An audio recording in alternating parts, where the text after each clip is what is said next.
दिंडोरी तालुक्यातील वणी पोलीस स्टेशनच्या हद्दीत चोरट्यांनी अक्षरशः धुमाकूळ घातला असून चोरीचं सत्र थांबायचं नाव घेत नाहीये। यावेळी वणी व्यापारी असोसिएशन्स वणी पोलीस ठाण्याचे पोलीस सहाय्यक निरीक्षक गायत्री जाधव यांना निवेदन देण्यात आले। दुकान फोडीच्या घटना सातत्यानं घडत असल्यानं नागरिकांमध्ये तीव्र संताप व्यक्त होतोय। चोरट्यांना पोलिसांचा कोणताही धाक राहिलेला नसल्याचं चित्र सध्या दिसून येत असून रात्रीच्या वेळी बंद दुकानं चोरट्यांसाठी सॉफ्ट टार्गेट ठरत आहेत। अनेक वेळा तक्रार करूनही ठोस कारवाई होत नसल्यानं नागरिकांमध्ये व व्यापाऱ्यांमध्ये असुरक्षिततेची भावना वाढली आहे। पोलीस गस्त, सीसीटीव्ही तपासणी आणि आरोपींच्या शोधाबाबत ठोस पावलं उचलली जात नसल्याचा आरोप नागरिकांकडून होत आहे। चोरीच्या वाढत्या घटनांमुळे वणी शहरातील कायदा सुव्यवस्थेचा प्रश्न गंभीर बनला असून तातडीनं पोलिसांनी कठोर उपाययोजना कराव्यात अशी जोरदार मागणी होत आहे। यावेळी वणी पोलीस स्टेशनचे सहाय्यक निरीक्षक गायत्री जाधव यांनी या व्यापारी वर्गाला ठोस असं पावलं उचलली जातील अशी ग्वाही दिली व कुठेही आपल्याला असं वाटलं की चोर चोरीच्या भावनेनं फिरत आहेत, अशावेळी लवकरात लवकर पोलीस स्टेशनला कळवावे व सतर्क राहण्याचं आवाहन केले। यावेळी वणी व्यापारी वर्ग मोठ्या संख्येनं उपस्थित होते। दिंडोरी वृत्तांत न्यूज वृत्तसंकलन विभाग वणी दिंडोरी। आतापर्यंत 4-6 महिन्यात भरपूर सोयी झालेल्या आहेत आणि एकही गोष्टीचा सुधाव लागत नाही। या गोष्टीचा आम्हाला सर्व यातना घेत आहे। जनरली मागच्या 8 दिवसात 3 सोयी झालेल्या आहेत, तिथं किराणा दुकानात सोयी झालेल्या आहेत आणि पूर्ण व्यापारी आज एवढं दहशत येते रात्री बेरात्री आम्हाला कॅमेऱ्याचे ठरवणार होता आपलं दुकान सुरक्षित आहे का नाही, यावर मोठं प्रशिक्षण द्यायला आणि यावर जरूर काही प्रशिक्षण केले पाहिजे अशा गोष्टी।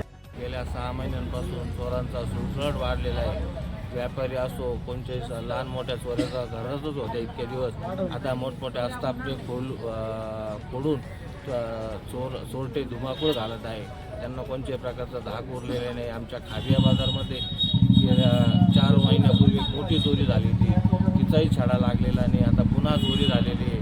2 दिवस पूर्वी कोथरा ट्रेडिंगमध्ये मोठी चोरी झालेली आहे।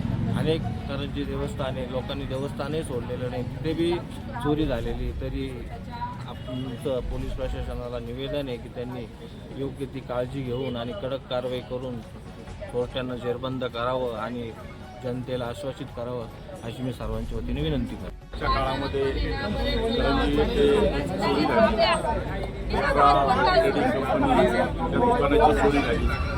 आज खाबिया प्रोव्हिजन या दुकानाची सुद्धा चोरी झाली। या संदर्भात सर्व वणीतील व्यापारी वर्ग आज पोलीस स्टेशनला या ठिकाणी निवेदन देण्यासाठी आले। या ठिकाणी मॅडमला मी सांगितलं का मॅडम तुम्ही वणीगाव व्यापारी मोठं गाव असल्यामुळं चोऱ्यांचं प्रमाण फार मोठ्या प्रमाणात या ठिकाणी वाढ होऊ राहिली। तुम्ही त्या ठिकाणी लक्ष घालून निश्चित त्या पोलिसांना सर्व यंत्रणा उभी करून हे जे चोर असतील हे तुम्ही त्या ठिकाणी सापडवण्याचं काम करा।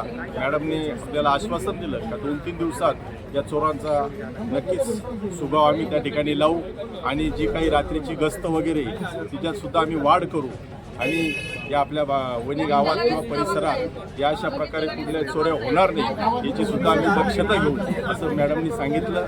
आणि गावात सीसीटीव्ही बसवण्याचा जो काही निर्णय या ठिकाणी सूचना केली, आम्ही ग्रामपंचायत आणि सर्व व्यापारी असोसिएशन आम्ही विचार करून त्या ठिकाणी ज्या गावातून बाहेर जाणारे जे काही रस्ते असतील, मेन चौक असतील, त्या ठिकाणी त्याची सुद्धा व्यवस्था ग्रामपालिकेच्या मार्फत आणि आपल्या असोसिएशनच्या व्यापारी असोसिएशनच्या मार्फत त्या ठिकाणी त्याचा सुद्धा विचार करू का भविष्यात याचे प्रकार म्हणजे फायदेशीर होईल आणि माझी म्हणजे चोर पकडण्यापेक्षा चोरी होण्यापेक्षा सर्वांनी जर जागरूक राहिलं, कोणाला अनोळखी व्यक्ती कोणी दिसली किंवा अनोळखी व्यक्ती तुमच्याशी काही जास्तीत जास्त बोलतंय, तुमच्या आजूबाजूला बघते, तुमचं वस्तू कुठे ठेवलेलं आहे ते बघत असेल तर जरा जागरूक राहा, सतर्क राहा आणि अशा व्यक्तीची आमच्यापर्यंत माहिती पोचवा। आम्ही जरूर त्याच्यावरती कार्यवाही करू।